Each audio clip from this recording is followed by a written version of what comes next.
Number 54। कौन सी भाषा में शपथ लिया? नंबर 54 उर्दू में लिया मैंने। उर्दू में? उर्दू भाषा। शपथ विधि कार्यक्रम तो पूर्ण हो गया है, जो इसलिए यहाँ पर कार्यक्रम आयोजित किया गया था। इसमें कुछ व्यक्तियों द्वारा मतलब जो है अपनी आपत्तियाँ, कुछ व्यक्तियों द्वारा यहाँ पर जो है अनावश्यक रूप से नारेबाजी वगैरह करने के लिए प्रयास किया भी।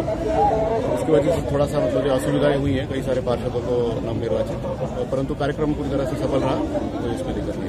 उर्दू में शपथ लेने के बाद विवाद शुरू हुआ। अभी आरोप लगे हैं, एक पार्षद है, वो कौन पार्षद है, किस वार्ड के पार्षद है, ये अभी पता नहीं चल पाया है। लेकिन ये बात आई है कि भाई किसी ने जो है उर्दू में मतलब जो है लेने का प्रयास किया गया। हालांकि उसको तत्काल वहां पर रोका गया था, लेकिन फिर भी अगर मतलब जो उसकी रिकॉर्डिंग वगैरह हम लोग देख लेंगे, अगर उर्दू में शपथ ली है और जो मेयर साहब हैं जो नवनिर्वाचित है उनके द्वारा जो शपथ दी गई है उसके भिन्न से अगर कुछ लिया गया हो तो उसके ऊपर जो भी नियमानुसार कार्रवाई वो जरूर की जाएगी। सर, पार्षद के साथ मारपीट और मेयर की गाड़ी पर पथराव किया गया, क्या है इसकी अभी कोई सूचना नहीं है। जिस तरह धार्मिक नारे लगाए उन्हें उम्माद फैलाने वाले, क्या कहेंगे, जो मन से ठीक है? धार्मिक फैलाने वाले नारे तो वैसे कोई यहाँ पे लगे नहीं है। 2-3 तरह के नारे लगे, उसमें कोई धार्मिक उन्माद फैलाने वाला तो मुझे लगा नहीं। फिलहाल सतर्कता के क्या एहतियात करते हैं?